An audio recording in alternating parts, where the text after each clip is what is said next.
الله من شرور أنفسنا ومن سيئات أعمالنا من يهده الله فلا مضل له ومن يضلله فلا هادي له ونشهد أن لا إله إلا الله وحده لا شريك له ونشهد أن سيدنا ومولانا محمدا عبده ورسوله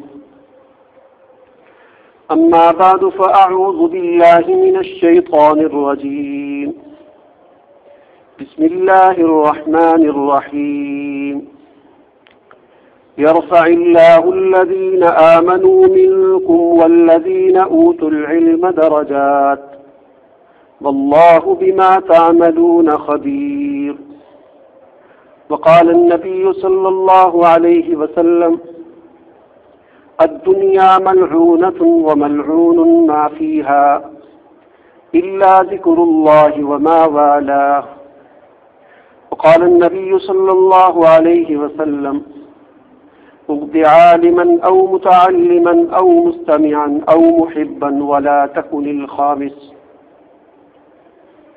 وقال النبي صلى الله عليه وسلم العلم فريضة على كل مسلم صدق الله العلي العظيم وصدق رسوله النبي الكريم اللهم صل على محمد وعلى آل محمد كما صليت على إبراهيم وعلى آل إبراهيم إنك حميد مجيد سبحانك لا علم لنا إلا ما علمتنا إنك أنت العليم الحكيم اللهم أرنا الحق حقا وارزقنا اتباعه وأرنا الباطل باطلا وارزقنا اجتنابه معزز سامعین کرام، میں نے آپ کے سامنے قرآن مجید کی آیت کریمہ تلاوت کی ہے اور حضور اکرم صلی اللہ علیہ وسلم کے فرامین میں سے کچھ فرامین آپ کے سامنے پیش کیے ہیں۔ اللہ تعالیٰ سے دعا ہے کہ اللہ تعالیٰ مجھے ان کی روشنی میں صحیح عرض کرنے کی اور ہم سب کو اس پر عمل کرنے کی توفیق عنایت فرمائے۔ سورہ مجادلہ کی جو آیت میں نے آپ کے سامنے تلاوت کی ہے، اس میں اللہ تعالیٰ ارشاد فرماتے ہیں یرفع اللہ الذین آمنوا منکم والذین اوتوا العلم درجات واللہ بما تعملون خبیر۔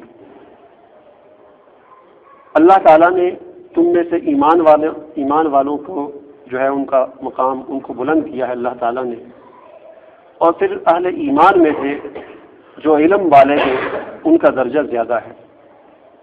واللہ بما تعملون خبیر، اور اللہ تعالیٰ تمہارے اعمال سے باخبر ہے۔ اور جو حدیث میں نے آپ کے سامنے پیش کی ہے، اس میں حضور اکرم صلی اللہ علیہ وسلم نے ارشاد فرمایا کہ الدنیا ملعونہ، کہ دنیا ملعون ہے، وملعون ما فیہا، اور دنیا کے اندر جو کچھ بھی ہے سب کچھ ملعون ہے، الا ذکر اللہ وما والا، سوائے اللہ تعالیٰ کے ذکر کے اور جو اس کے قریب ہے۔ یعنی دنیا بھی ملعون ہے اور دنیا کے اندر جو کچھ بھی ہے سب کچھ ملعون ہے، بے برکت ہے، لیکن اللہ تعالیٰ کا ذکر، اللہ تعالیٰ کی یاد اور یہ دین اللہ تعالیٰ کا یہ علم، یہ اس میں شامل نہیں۔ وما والا ہو، اور جو اس سے ملتی جلتی چیزیں ہیں، یعنی اس کے لیے محنت کرنا، اور جو چیز بھی علم کی طرف لے جانے والی ہے، دین کی طرف لے جانے والی ہے، وہ بھی ملعون نہیں ہے۔ اور اسی طرح تیسری حدیث جو میں نے آپ کے سامنے پیش کی ہے، اس میں حضور اکرم صلی اللہ علیہ وسلم کا ارشاد ہے کہ العلم فریضۃ علی کل مسلم، کہ علم کا حاصل کرنا یہ ہر مسلمان پر فرض ہے۔ جو یہ ولایت جو ہوتی ہے اس کے دو درجے ہوتے ہیں، ایک درجہ عام ہوتا ہے اور ایک خاص ہوتا ہے۔ کوئی بھی آدمی جب کلمہ پڑھ لیتا ہے لا الہ الا اللہ محمد الرسول اللہ، تو وہ ایمان میں داخل ہو گیا۔ اب جب ایمان میں داخل ہو گیا تو اس کلمہ پڑھنے کی وجہ سے اسے ولایت کا عام درجہ مل جاتا ہے، لیکن ایک ولایت ہوتی ہے، اس کو ولایت خاصہ کہتے ہیں، خاص ولایت ہوتی ہے، جس کے بارے میں اللہ تعالیٰ قرآن مجید میں ارشاد فرماتے ہیں الا ان اولیاء اللہ لا خوف علیہم ولا هم یحزنون، کہ جو اللہ کے ولی ہیں انہیں نہ خوف ہوگا نہ غم ہوگا. لا خوف علیہم ولا هم یحزنون. خوف باہر کی چیز سے ہوتا ہے، اور حزن جو ہوتا ہے اس اندر کا، جو انسان کے اندر ایک روگ لگ جاتا ہے، غم کس چیز کا پیدا ہو جاتا ہے. فرمایا کہ جو اللہ کے ولی ہوں گے، اللہ کے جو دوست ہیں، انہیں نہ تو خوف ہوگا نہ ہی انہیں حزن ہوگا. اور یہ جو ولایت کا درجہ ہے کہ انسان اللہ کا ولی بن جائے اور قرآن مجید کی آیت کی بشارت کا مصداق بن جائے، یہ درجہ انسان کو تقویٰ کی زندگی اختیار کرنے سے حاصل ہوتا ہے. اور تقویٰ کی زندگی کو حاصل کرنے کے لیے سوال یہ پیدا ہوتا ہے کہ تقویٰ کیسے حاصل کیا جائے. تو تقویٰ کو حاصل کرنے کے لیے دو چیزیں ضروری ہیں، ایک علم ضروری ہے اور ایک عمل ضروری ہے. اس کی وجہ یہ ہے کہ عمل جو ہے یہ بھی علم کے بغیر نہیں ہو سکتا. ظاہر بات ہے ایک آدمی کے پاس علم ہی نہیں ہے تو وہ عمل کیا کرے گا. ایک شخص تھا، وہ اپنے بچے کو لے کر مولانا اشرف علی تھانوی رحمہ اللہ کے پاس آیا اور عرض کیا کہ حضرت یہ میرا بچہ ہے، بہت نافرمان ہے، بات نہیں مانتا، کسی چیز کا اس کو پتہ ہی نہیں ہے، نہ نماز پڑھتا ہے نہ اور کچھ پڑھتا ہے، اس سے آپ کچھ نصیحت کریں یہ ٹھیک ہو جائے. تو حضرت نے اس کے والد کو باہر بھیج دیا اور اسے نصیحت کی، اسے سمجھانا شروع کیا. کہا کہ بیٹا نماز پڑھا کرو. وہ آگے سے کہنے لگا نماز کیا چیز ہوتی ہے. میں نماز اللہ کا حکم ہے، اللہ نے ہم پر فرض کی ہے. پھر کہنے لگا اللہ کون ہوتا ہے. تو حضرت نے اس کے والد کو بلایا اور فرمایا کہ دیکھو تم نے تو اسے یہ سمجھایا ہی نہیں نماز کیا چیز ہوتی ہے، اس کو پتہ ہی نہیں نماز کیا چیز ہوتی ہے، اسے اللہ تعالیٰ کی پہچان ہی نہیں ہے، تو یہ کیسے اللہ کو پہچانے گا اور نماز پڑھے گا اور اس کو کیسے پتہ چلے گا. پہلے سے یہ بات تو بتاؤ کہ نماز کیا ہوتی ہے، اس کی نماز کی پہچان تو کراؤ. تو معلوم ہوا کہ علم جو ہے ہمارے پاس جب علم نہیں ہوگا تو عمل بھی نہیں ہو سکتا. عمل کے لیے پہلی سیڑھی جو ہے وہ علم ہے. جب ہمارے پاس علم آئے گا، ایک چیز کا ہمیں پتہ چلے گا، ہمیں پتہ ہی نہیں ہے، کسی آدمی کو پتہ ہی نہیں ہے روزہ کیا ہوتا ہے، اس کے علم میں یہ چیز نہیں ہے کہ روزہ ہوتا کیا ہے، تو وہ ظاہر ہے پھر روزہ کیا رکھے گا یا نماز کیا پڑھے گا. تو سب سے پہلی چیز وہ علم ہے. جب انسان کے پاس ایک چیز کا علم آتا ہے تو پھر اس کے بعد وہ علم عمل کو آواز دیتا ہے. اگر عمل آ جائے تو پھر وہ علم باقی رہتا ہے، عمل نہ آئے تو پھر وہ علم بھی چلا جاتا ہے. تو تقویٰ کی زندگی اختیار کرنے کے لیے دو چیزیں ضروری ہیں، ایک علم ضروری ہے اور ایک عمل ضروری ہے. اور یہ دونوں چیزیں اتنی اہم ہیں کہ اللہ تعالیٰ نے قرآن مجید میں ان لوگوں کا ذکر کیا ہے جن پر اللہ تعالیٰ نے انعام کیا ہے. ہم سورہ فاتحہ میں پڑھتے ہیں نا کہ صراط اهدنا الصراط المستقیم صراط الذین انعمت علیہم، اے اللہ تو ہمیں صراط مستقیم کے راستے پر چلا، اس کی طرف ہماری رہنمائی کر. صراط الذین انعمت علیہم، ان لوگوں کا راستہ کہ جن پر تو نے انعام کیا، ہمیں ان لوگوں کے راستے پر چلا. یہ ہم ہر نماز میں پڑھتے ہیں. اور وہ کون لوگ ہیں جن پر اللہ تعالیٰ نے انعام کیا، اس کے بارے میں اس بارے میں اللہ تعالیٰ فرماتے ہیں من النبیین والصدیقین والشہداء والصالحین اولئک الذین انعم اللہ علیہم من النبیین والصدیقین والشہداء والصالحین، کہ وہ لوگ جن پر اللہ تعالیٰ نے انعام کیا وہ چار ہیں. ایک نبی ہیں، اور دوسرے فرمایا کہ صدیقین ہیں، اور تیسرے شہداء ہیں، اور چوتھے صالحین ہیں، اولیاء اللہ. یہ چار وہ طبقے ہیں، یہ چار وہ لوگ ہیں کہ جن پر اللہ تعالیٰ نے انعام کیا. اب ان چار میں سے دو کا تعلق علم کے ساتھ ہے، دو کا تعلق عمل کے ساتھ ہے. انبیاء کا تعلق اور صدیقین کا تعلق علم کے ساتھ ہے کہ انبیاء پر علم جو ہے نازل ہوتا ہے، وحی کی صورت میں علم نازل ہوتا ہے. اور صدیقین وہ ہوتے ہیں کہ جو انبیاء کے اس علم کو حاصل کرتے ہیں، اس پر لبیک کہتے ہیں، اسے قبول کرتے ہیں، پکڑتے ہیں اسے. ان دو کا تعلق علم کے ساتھ ہے.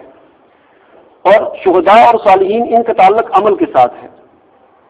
تو فرمایا کہ وہ لوگ جن پر اللہ تعالیٰ نے انعام کیا وہ نبی ہیں، صدیقین ہیں، شہداء ہیں اور صالحین ہیں. تو عرض کرنے کا مقصد یہ ہے، میں یہ عرض کر رہا تھا کہ تقویٰ کی زندگی اختیار کرنے کے لیے علم بہت ضروری ہے. جب ہمارے پاس علم آئے گا تو پھر وہ علم عمل کی طرف ہمیں دعوت دے گا. پھر جب ہم عمل کریں گے اپنے علم پر تو ہمیں تقویٰ کی زندگی نصیب ہوگی. اور جب تقویٰ کی زندگی نصیب ہوگی تو پھر ہم اللہ تعالیٰ کے جو خاص اولیاء اللہ جنہیں کہا اللہ تعالیٰ نے قرآن مجید میں جن کے لیے بشارت سنائی، ہم اس طبقے میں شامل ہو جائیں گے. اور یہ بہت بڑی فضیلت کی بات ہے.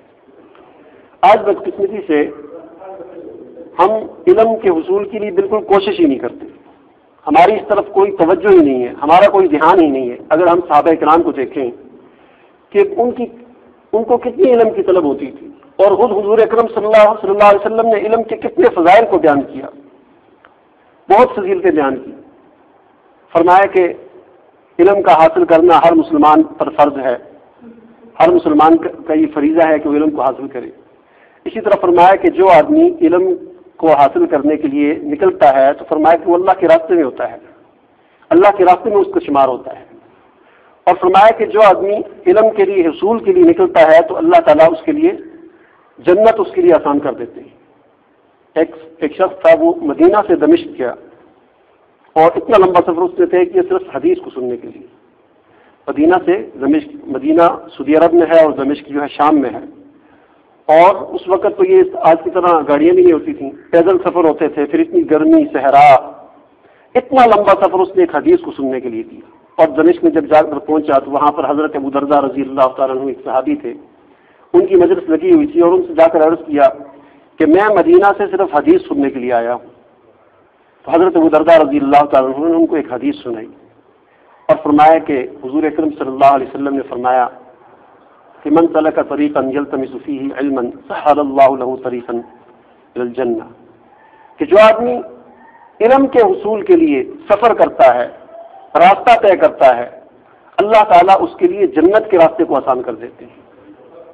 یعنی کوئی معمولی بات نہیں ہے کہ آدمی علم کے حصول کے لیے نکلے، اللہ تعالیٰ فرمایا اس کے لیے جنت کا راستہ آسان کر دیتے ہیں۔ اور پھر فرمایا کہ جو آدمی علم کو طلب کرتا ہے، علم حاصل کرتا ہے، تو یہ اس کا علم حاصل کرنا اس کے ماضی کے جتنے گناہ ہیں ان کے لیے کفارہ بن جاتا ہے۔ اور پھر مزید فرمایا کہ جو آدمی علم والا ہوتا ہے، فرمایا کہ فرشتے اس کے لیے استغفار کرتے ہیں۔ آپ اندازہ لگائیں کہ کوئی معمول فرشتے اللہ کی نورانی مخلوق، ان کی کوئی گناہ ہی نہیں ہے اور اللہ کے محبوب ہیں، وہ ہر وقت اللہ کی عبادت میں لگے رہتے ہیں۔ فرمایا کہ جو آدمی علم حاصل کرتا ہے، علم کی طلب میں لگا رہتا ہے، فرشتے اس کے لیے استغفار کرتے ہیں۔ اور پھر مزید فرمایا کہ اس سے بھی عجیب بات کہ فرشتے اس کے پاؤں کے نیچے اپنے پر بچھاتے ہیں۔ کس لیے؟ فرمایا اس لیے کہ اللہ کا قرب ہمیں حاصل ہو۔ فرشتے اللہ کا قرب حاصل کرنے کے لیے، اللہ کی رضا حاصل کرنے کے لیے اس کے پاؤں کے نیچے اپنے پر بچھاتے ہیں۔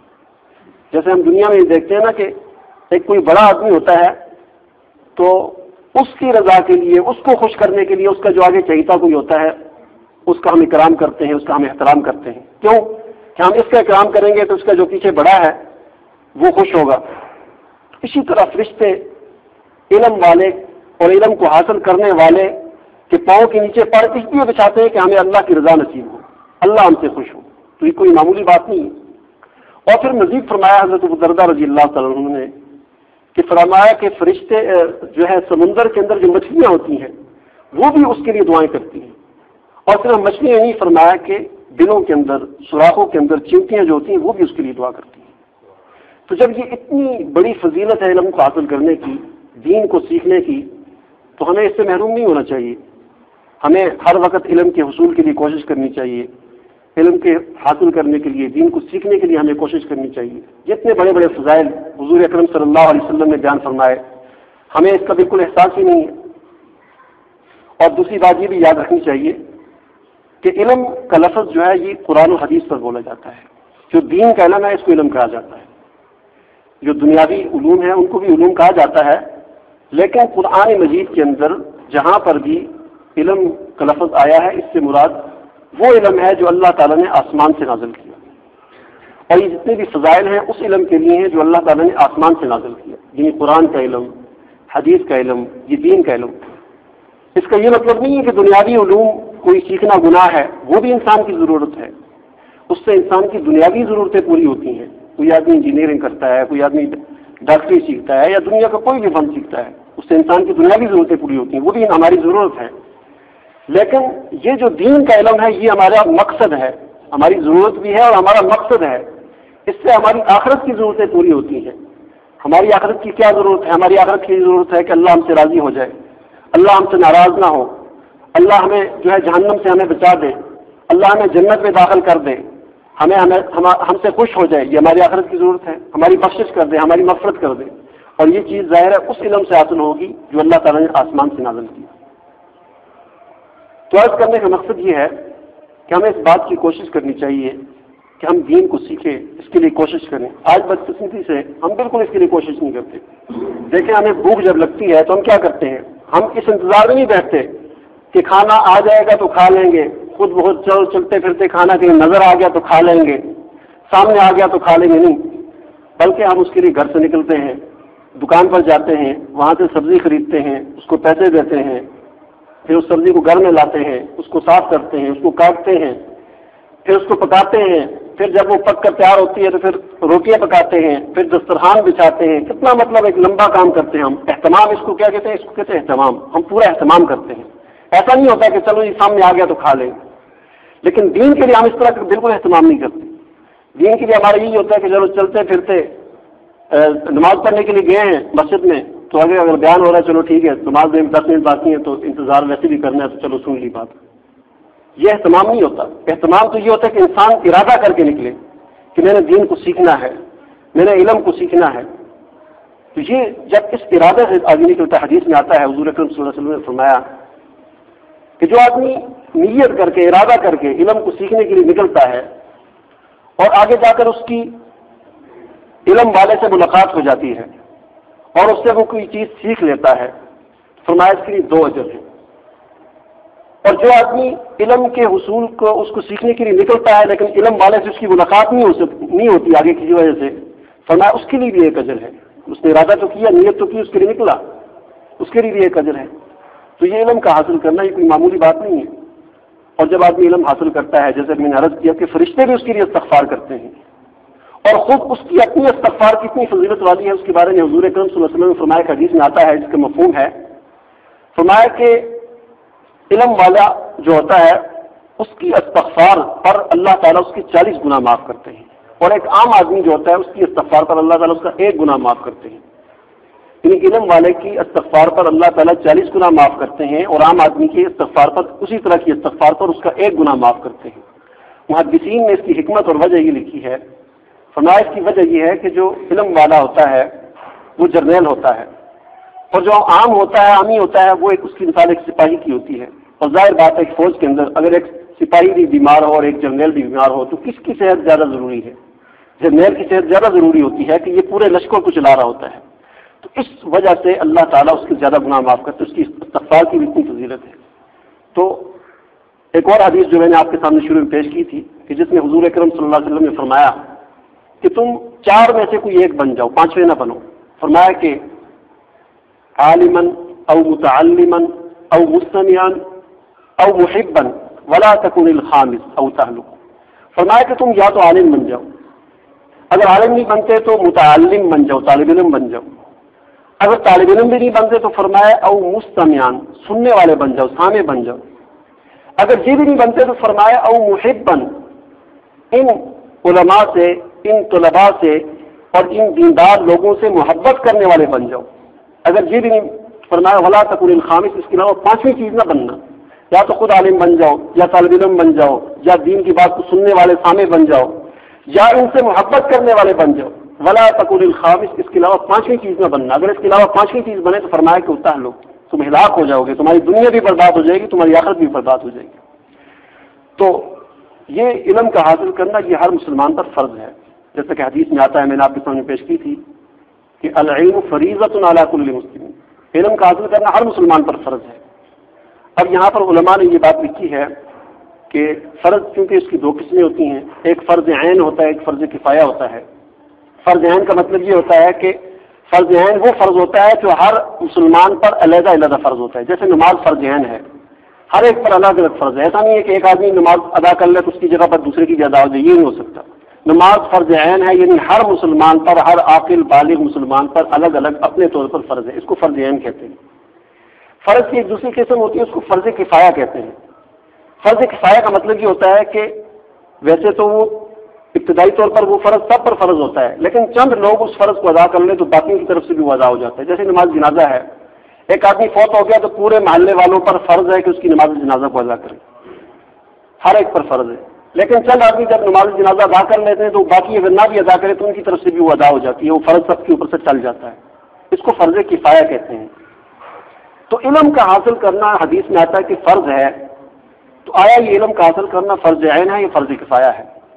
تو یہاں پر محدثین نے یہ بات نقل کی ہے، اتنا علم حاصل کرنا کہ جس سے انسان کی 24 گھنٹے کی زندگی جو ہے وہ جو دینی ضروریات ہے 24 گھنٹے کی وہ پوری ہو جائے،